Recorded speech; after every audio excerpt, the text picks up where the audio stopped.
Hello students, I am Anurag Rai. In this video, I am going to explain chapter 3 from your English supplementary reader Vistas NCERT class 12th. The name of the chapter is Journey to the End of the Earth, written by Tishani Doshi. I repeat the name of the chapter, Journey to the End of the Earth, written by Tishani दोषी. मतलब पृथ्वी के अंत तक, यहाँ पे अंत से अर्थ है कि पृथ्वी के अंतिम छोर, पृथ्वी के आखिरी छोर तक की यात्रा तिशानी दोषी के द्वारा लिखी गई है. So students, I am going to translate and explain the whole chapter from English to Hindi. There will be 2 different videos of the same chapter, as the chapter is a bit lengthy. This is our first part and the translation starts from here. Before you read, पढ़ने से पहले, if you want to know more about the planet's past, present and future, the Antarctica is the place to go to. Bon voyage. तो लेखिका लिखती है कि यदि आप अपने ग्रह पृथ्वी के भूतकाल, वर्तमान काल और भविष्य के बारे में और अधिक जानना चाहते हैं, तो उसको जानने के लिए सबसे अच्छी जगह जाने लायक जो है अंटार्कटिका महासागर जो है वो है. बोन वोएज मतलब शुभ यात्रा, happy journey. Now the chapter starts. Early this year I found myself aboard a Russian research vessel, the academic Shokalsky, heading towards the coldest, driest, windiest continent in the world, Antarctica. लेखिका कहती है कि इस वर्ष के शुरुआत में, प्रारंभ में, मैं रूस देश के एक रिसर्च वेसल माने अनुसंधान करने के लिए यात्राओं पर जाने वाले रशिया के एक जहाज से, मैं, उस जहाज का नाम था एकेडमिक शोकलस्की. इस जहाज से मैं दुनिया का जो सबसे ज्यादा ठंडा, सबसे ज्यादा शुष्क और सबसे ज्यादा तेज हवाओं वाला जो महाद्वीप है अंटार्कटिका, वहां जा रही थी. My journey began 13.09 degrees north of the equator in Madras and involved crossing 9 time zones, 6 checkpoints, 3 bodies of water and at least as many ecospheres. लेखिका कहती है कि मेरी यात्रा शुरू हुई मद्रास में भूमध्य रेखा के 13.09 डिग्री उत्तर से, उत्तर की तरफ, जिसमें मेरी यात्रा में शामिल रहे 9 अलग अलग टाइम जोन्स. मतलब जहां जहां से होके गुजरी तो वहां के अलग अलग टाइम जोन्स थे. 6 जो है चेक पॉइंट्स, जांच की चौकियां थीं.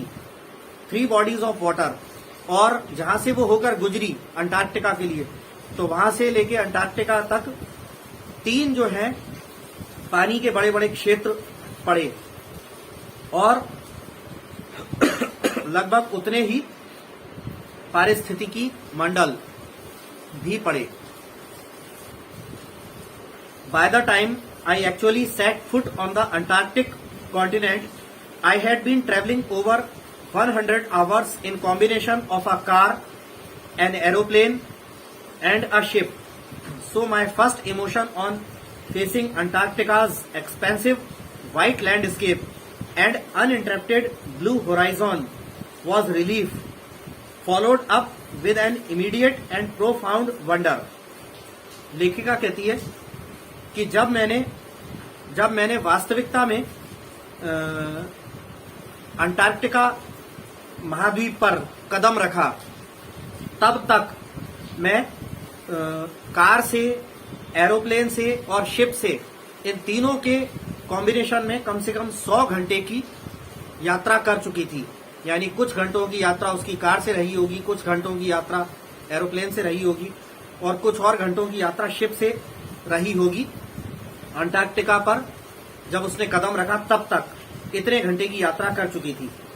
और अंटार्कटिका के बोलती है कि अंटार्कटिका के खुले हुए, फैले हुए, दूर दूर तक फैले हुए व्हाइट लैंडस्केप, सफेद जमीनी भूदृश्य और उसके अबाधित नीले क्षितिज का सामना करने पर जो लेखिका का जो फर्स्ट इमोशन था वो बड़ा ही राहत भरा था। यानी उसकी जो पहली भावना थी अंटार्कटिका के फैले हुए खुले सफेद बर्फ से ढके जमीनी भूभाग को देखने की, अबाधित नीले क्षितिज को देखने की। यानी अंटार्कटिका से दूर देखें तो क्षितिज पर, होराइजन पर सूर्य उगता हुआ या डूबता हुआ दूर क्षितिज पर दिखाई देता हो, तो ये देखकर उसे जो है राहत का अनुभव हुआ। Followed up with an immediate and profound wonder. लेकिन इसके तुरंत बाद एक अगाध, अपार, प्रगाढ़ जो है आश्चर्य उसे हुआ। Wonder at its immensity, its isolation, but mainly at how there could ever have been a time when India and Antarctica were part of the same landmass. और लेखिका को आश्चर्य हुआ अंटार्कटिका की विशालता पर, उसकी अपारता पर, उसके पूरी दुनिया से पृथक अलग होने पर, और विशेष तौर पे इस बात पर लेखिका को आश्चर्य हुआ कि कैसे कभी किसी समय, बहुत सालों पहले, कभी किसी समय, किसी युग में भारत और अंटार्कटिका कैसे एक ही भूभाग का हिस्सा हो सकते थे, जबकि वास्तविकता यही है कि एक समय बहुत करोड़ों वर्षों पहले अंटार्कटिका और भारत एक ही लैंडमास, भूभाग का हिस्सा हुआ करते थे। पार्ट ऑफ हिस्ट्री, इतिहास का भाग अब लेखिका वर्णन करती है। 650 million years ago, a giant amalgamated southern supercontinent, Gondwana, did indeed exist, centered roughly around the present day Antarctica. लेखिका कहती है कि 650 मिलियन वर्ष पहले, 650 मिलियन ईयर्स पहले एक बहुत बड़ा, विशाल जो है मिला हुआ, अमालगमेटेड माने मिला हुआ, एकीकृत, साउदर्न सुपर कॉन्टिनेंट गोंडवाना। तो 650 मिलियन वर्ष पहले गोंडवाना नाम का एक दक्षिणी अति विशाल महाद्वीप जो कि मिला हुआ था, कई सारे भूभाग से मिला हुआ था, वो अस्तित्व में हुआ करता था। गोंडवाना नाम का सुपर कॉन्टिनेंट, बहुत बड़ा महाद्वीप अस्तित्व में होता था, और उसके केंद्र में ही हमारा आज का जो अंटार्कटिका है वो हुआ करता था। Things were quite different then, humans hadn't arrived on the global scene and the climate was much warmer, hosting a huge variety of flora and fauna. उस समय चीजें बहुत अलग हुआ करती थी, पूरी तरह से अलग हुआ करती थी। वैश्विक परिदृश्य पर इंसान का आगमन नहीं हुआ था, उस वक्त इंसान धरती पर नहीं आया था। जलवायु बहुत ज्यादा गर्म थी और बहुत बड़ी विविधता में जो है फ्लोरा एंड फौना। फ्लोरा का मतलब होता है किसी पर्टिकुलर रीजन पर पाए जाने वाले वनस्पति आदि, और फौना का मतलब है कि किसी पर्टिकुलर क्षेत्र में, रीजन में पाए जाने वाले जीव जंतु आदि। तो वहां गोंडवाना में बहुत करोड़ों वर्षों पहले इंसान नहीं थे, इंसान का धरती पर आगमन नहीं हुआ था। जलवायु बहुत गर्म थी और बहुत बड़ी अपार संख्या में वनस्पति और जीव जंतु हुआ करते थे। For 500 million years Gondwana thrived, but around the time when the dinosaurs were wiped out and the age of the mammals got underway, the landmass was forced to separate into countries, shaping the globe much as we know it today. कह रहे हैं लगभग 500 million वर्ष तक Gondwana super continent जो है वो फला फूला चलता रहा। लेकिन उस समय के आसपास जब डायनासोर्स पृथ्वी पर से विलुप्त हो गए थे और मैमल्स स्तनधारी जीवों का धरती पर धीरे धीरे आना शुरू हुआ था, उस वक्त लैंड मास जो जमीनी भूभाग था वो कट कट के अलग हो गया, सेपरेट हो गया, अलग अलग देशों में बट गया। जमीन का भाग महासागरों पे से कट के बहकर ड्रिफ्ट होकर अलग अलग जमीनी भाग हो गए, अलग अलग देशों में हो गए और ज्यादातर वैसे हो गए जैसे कि हम अपने ग्लोब को, अपने पूरे विश्व को आज जानते हैं। To visit Antarctica now is to be a part of that history, to get a grasp of where we have come from and where we could possibly be heading. लेखिका कहती है अंटार्कटिका को घूमना अब जो है उसी इतिहास का एक हिस्सा बन चुका है और इस बात को पकड़ने के लिए, समझने के लिए कि हम कहां से आए हैं और संभवतः हम कहां जा रहे हो सकते थे, इन सब बातों को पकड़ना अब इसी जो है इतिहास का हिस्सा बन चुका है। It is to understand the significance of Cordilleran folds and Precambrian granite shields, ozone and carbon, evolution and extinction. तो लेखिका कह रही है कि इस बात को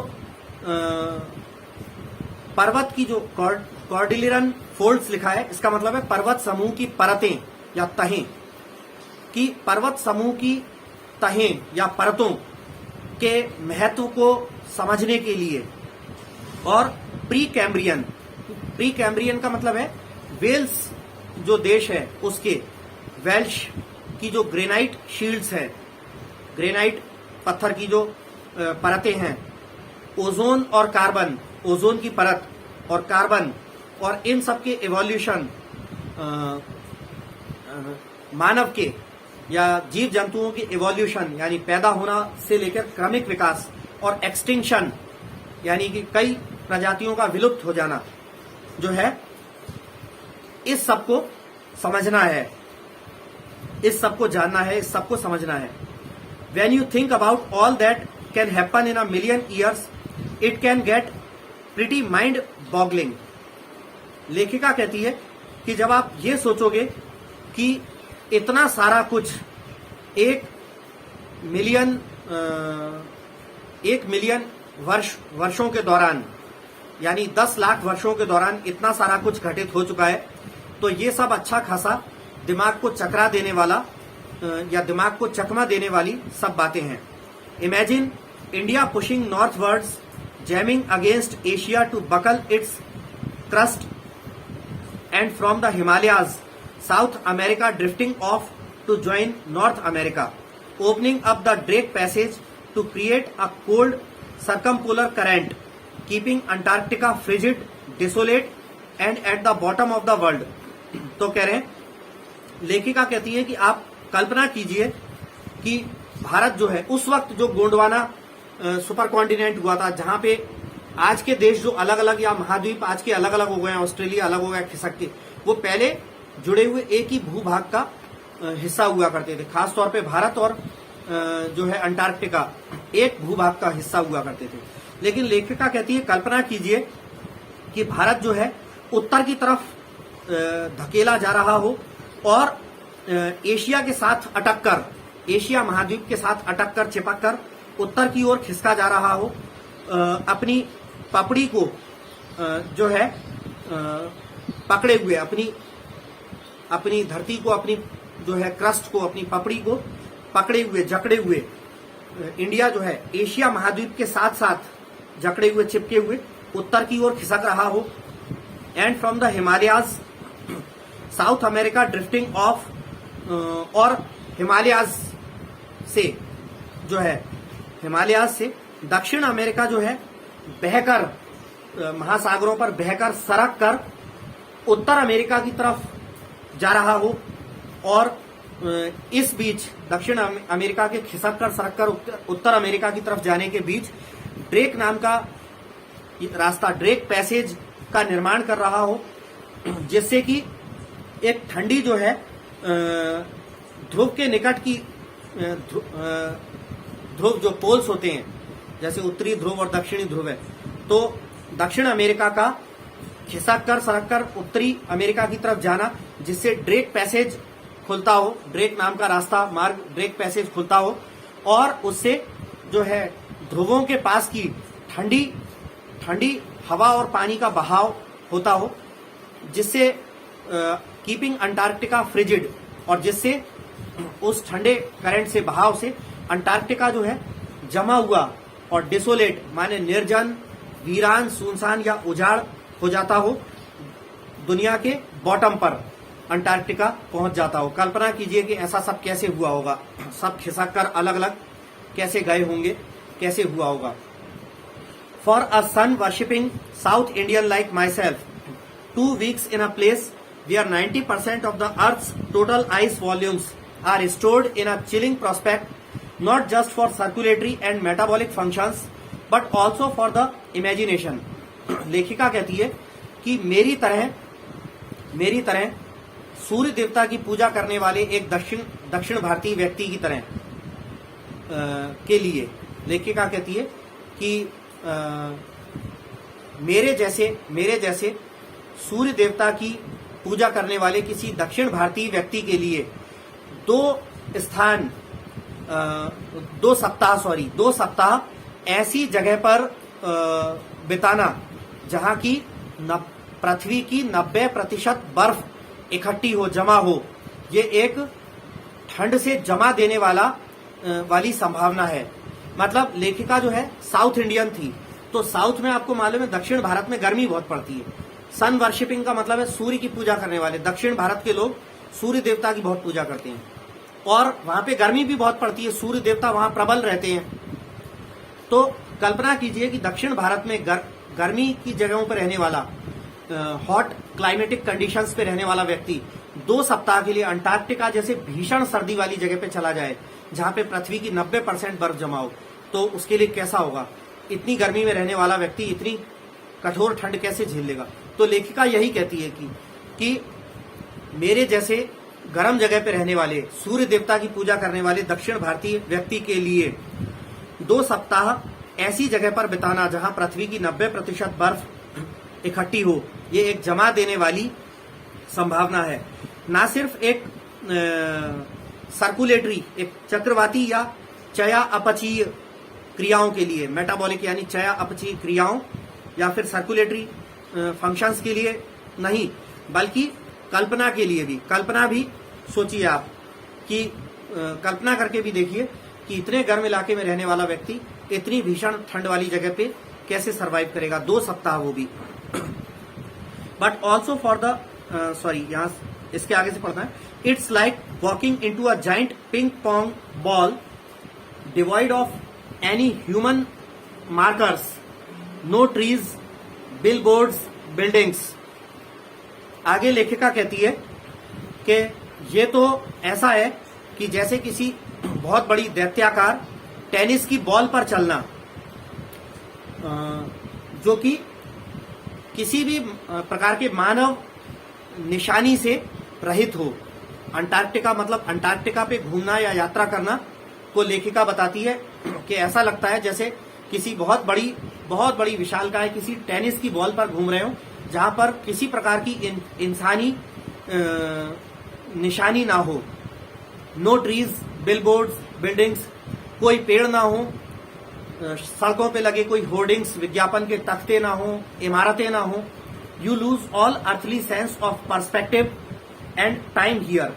लेखिका कहती है कि यहां पर आकर अंटार्कटिका में आप समय और सभी प्रकार की सांसारिक संभावना या स्वरूप वाली भावनाओं को खो देते हो।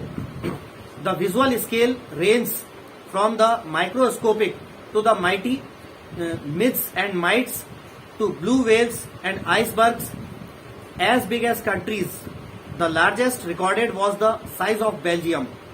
लेखिका कहती है the visual scale range from the microscopic to the mighty, कि यहां पर जो देखने की जो रेंज है, दृष्टि की जो रेंज है, वो बहुत अति सूक्ष्म से लेकर बहुत विशाल तक की हो सकती है। कि यहाँ पर अंटार्कटिका में अति सूक्ष्म चीजों से लेके बहुत बड़ी बड़ी विशाल चीजों तक को देखा जा सकता है या उनके बारे में अध्ययन किया जा सकता है।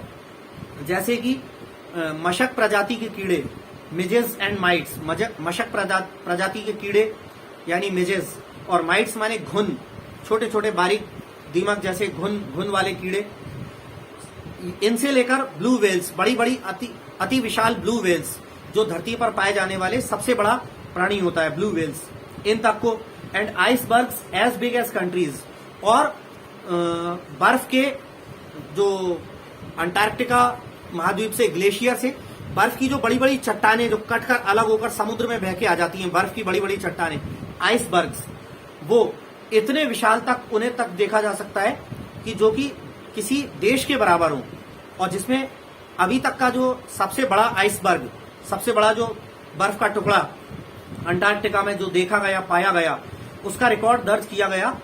बेल्जियम जो देश है उसके क्षेत्रफल के बराबर का आइसबर्ग का इतना बड़ा टुकड़ा तक पाया गया।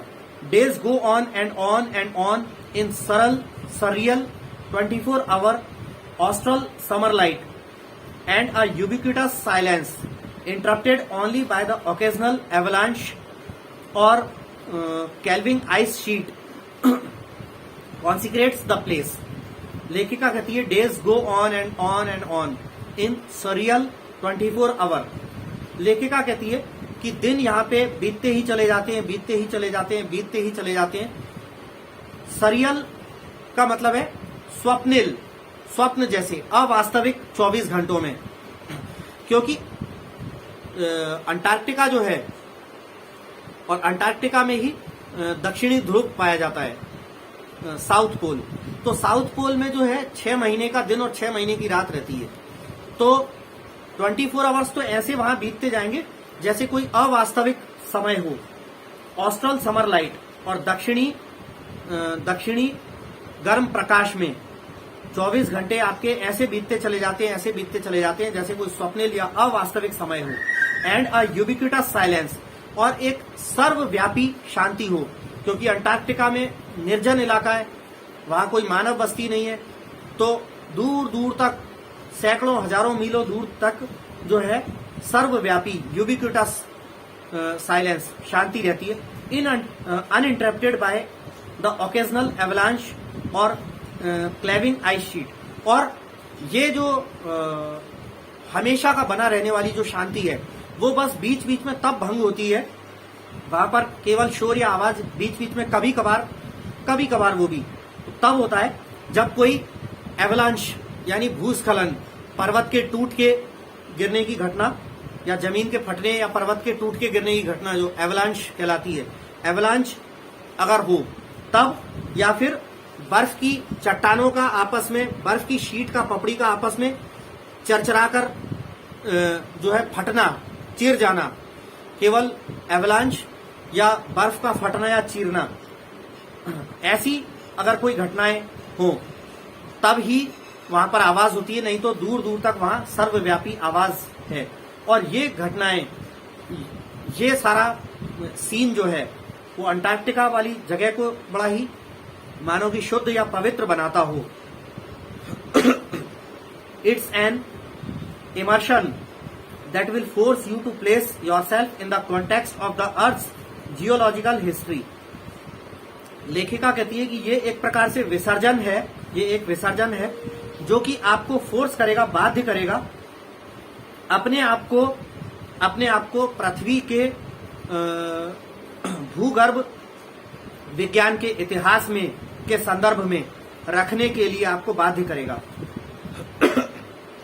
मतलब ये एक विसर्जन है जो कि आपको बाध्य करेगा अपने आप को कहां रखने के लिए, पृथ्वी के भूगर्भ विज्ञान के इतिहास के संदर्भ में अपने आप को रखने के लिए विवश करेगा। And for humans the prognosis isn't good, और इंसानों के लिए लेखिका कहती है कि ये प्रोग्नोसिस माने जो है भावी फल या भविष्य का कथन या पूर्वानुमान, ये जो है ये इंसानों के लिए अच्छा नहीं है।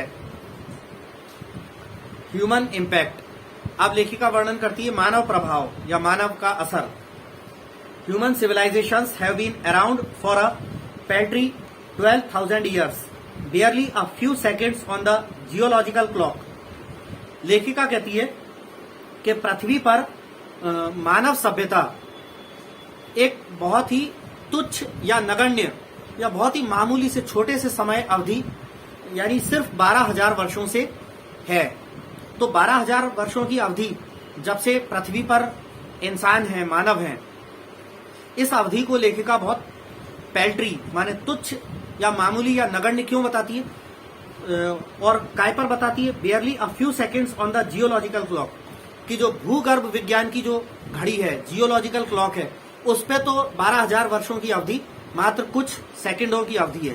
क्योंकि हमारी पृथ्वी जो है, हमारा पूरा ब्रह्मांड जो है, और खास तौर पे हमारी पृथ्वी करोड़ों वर्षों से एग्जिस्ट करती है, अस्तित्व में है। तो इन करोड़ों अरबों वर्षों में मानव जो है पृथ्वी पर सिर्फ 12,000 वर्षों से है। तो ये तो जियोलॉजिकल क्लॉक पे सिर्फ कुछ सेकंडों जैसा प्रतीत होता है। In that short amount of time we have managed to create quite a ruckus, etching our dominance over nature with our villages, towns, cities, mega cities. लेखिका कहती है कि और वो भी इस छोटे से समय की अवधि में, इस 12,000 वर्षों की अवधि में जब से इंसान पृथ्वी पर आया है, हमने इस पृथ्वी पर अच्छा खासा हंगामा या धमाल मचाया है। इतनी सी अवधि में हमने बहुत कुछ धमाल या हंगामा मचा रखा इतने से समय में। और प्रकृति के ऊपर अपना जो है डोमिनेंस माने अपना हावी हो जाना, हम पृथ्वी पे हावी हो जाने के लिए हमने खोदने या नक्काशी करने जैसा काम किया है कि इतनी सी अवधि में हम प्रकृति पर हावी हो गए। हम इंसान लोग, हमारे गांव हमने बसा लिए, कस्बे बसा लिए, शहर बसा लिए और बड़े बड़े महानगर हमने बसा लिए।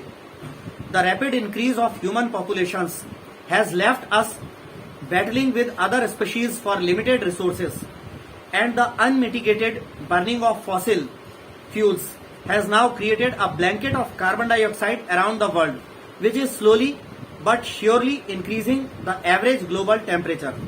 लेखिका कहती है the rapid increase of human populations has left us battling with other species for limited resources, कि तेजी से बढ़ती हुई मानव की जो जनसंख्या है उसने सीमित संसाधनों के लिए, पृथ्वी पे जो संसाधन है यानी कि पानी, लकड़ी और जो खनिज पदार्थ वगैरह हैं, पृथ्वी, तेल आदि, पृथ्वी के जो खनिज पदार्थ या पृथ्वी के जो संसाधन हैं, उनके लिए मानव की जो बढ़ती हुई, तेजी से बढ़ती हुई जनसंख्या है, वो जनसंख्या ने हमें काय में छोड़ दिया है, अन्य दूसरी प्रजातियों के प्रति संघर्ष या युद्ध में छोड़ दिया है। मतलब हम प्रकृति के संसाधनों को पूरी तरह से हम पा लेने के लिए अन्य प्रजातियों को मार रहे हैं, खत्म कर रहे हैं। लकड़ियों के लिए हम जंगलों को काट रहे हैं, खत्म कर रहे हैं, तो जंगली जीवों के आवास नष्ट कर रहे हैं। जब उनके आवास नष्ट हो रहे हैं तो वो जंगली जीव भी खत्म हो रहे हैं। आपको पता है बहुत सारे जंगली जीव जो हैं वो एक्सटिंक्शन यानी विलुप्तता की कगार पर आ गए हैं, समाप्ति की कगार पर आ गए हैं। कुछ वर्षों बाद किताबों में पढ़ाया जाएगा कि ऐसे ऐसे नाम का, ऐसे चित्र का भी कोई जीव हुआ करता था, जैसे डायनासोर हुआ करते थे। तो पृथ्वी के सीमित संसाधनों के लिए मानव की तेजी से बढ़ती हुई जनसंख्या ने मानव को दूसरी प्रजातियों को मारने पर के लिए प्रेरित कर दिया है या विवश कर दिया है। And the unmitigated burning of fossil fuels has now created a blanket of carbon dioxide around the world. और निरंतर रूप से जो फ्यूल्स होते हैं, फॉसिल माने जीवाश्म, बहुत हजारों सैकड़ों वर्षों पहले की जो जीवाश्म वाले जो फ्यूल्स, जैसे करोड़ों अरबों वर्ष पहले लकड़ियां, वन वगैरह सब जमीन के नीचे दब गए, जल गए, तो वो लकड़ियां जलकर कोयला बन गई। तो फॉसिल जो होते हैं अवशेष, पुराने जीवाश्म के अवशेष, उनके फ्यूल्स का निरंतर दोहन करना, उनके फ्यूल्स को निरंतर जलाते रहना, इसने पृथ्वी के चारों ओर कार्बन डाइऑक्साइड की, मानो की कार्बन डाइऑक्साइड की एक तरह से कंबल सी ढक दी हो, ओढ़ दी हो, which is slowly but surely increasing the average global temperature, जो कि धीरे धीरे लेकिन निश्चित रूप से पूरे वैश्विक जलवायु को बढ़ा रहा है। Climate change is one of the most hotly contested environmental debates of our time. जलवायु परिवर्तन जो है हमारे समय की सबसे ज्यादा पर्यावरण पर बहुत गर्मा गर्मी के साथ बहस करने वाला मुद्दा बन गया है, जलवायु परिवर्तन का मुद्दा। Will the West Antarctic ice sheet melt entirely, क्या पश्चिमी अंटार्कटिक बर्फ की तहें जो हैं वो पूरी तरह से पिघल जाएंगी? Will the Gulf Stream ocean current be disrupted, क्या गल्फ स्ट्रीम यानी कि खाड़ी की तरफ बहने वाली महासागर की जल धाराएं ये बाधित हो जाएंगी? Will it be the end of the world as we know it, और क्या ये धरती का अंत होगा जैसा कि हम जानते हैं? मे बी नॉट, लेखिका कहती है हो सकता है, और हो सकता है कि ना भी हो। Either way, Antarctica is a crucial element in this debate, not just because it is the only place in the world which has never sustained a human population and therefore remains relatively pristine in this respect, but more importantly because it holds in its ice cores 500,000-year-old carbon records trapped in its layers of ice. लेखिका कहती है कि दोनों ही तरह से Antarctica जो है इस बहस में, यानी जलवायु परिवर्तन की इस बहस में अंटार्कटिका जो है एक बहुत ही क्रूशियल एलिमेंट है, यानी बहुत ज्यादा निर्णायक तत्व जो है अंटार्कटिका।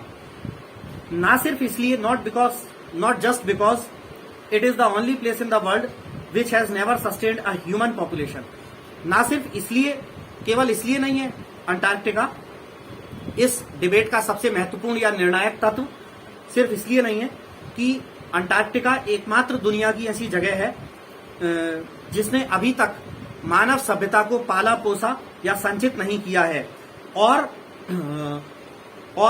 अन्य जगहों की तुलना में बिल्कुल विशुद्ध या प्रशांत, एकदम शुद्ध बना रहा है। सिर्फ इसलिए नहीं, बट मोर इम्पोर्टेंटली, बल्कि इससे भी ज्यादा महत्वपूर्ण रूप से इसलिए भी अंटार्कटिका इस क्लाइमेट चेंज के, जलवायु परिवर्तन की डिबेट का जो है निर्णायक हिस्सा इसलिए भी है because it holds in its ice course 500,000-year-old carbon records trapped in its layers of ice, क्योंकि अंटार्कटिका जो है अपनी बर्फ की जो भीतरी भाग है, अंटार्कटिका के बर्फ का जो एकदम नीचे अंदर का भीतरी भाग है, उसमें लगभग 5 लाख वर्षों से अंटार्कटिका ने जो है कार्बन के रिकॉर्ड्स को जो है अपनी बर्फ की परतों में उलझाकर, फंसाकर, बांध कर रखा हुआ है। कार्बन को अपनी बर्फ की परतों में बांध कर रखा हुआ है आधे मिलियन वर्षों से, लगभग 5 लाख मिलियन वर्षों से। If we want to study and examine the earth's past, present and future, Antarctica is the place to go.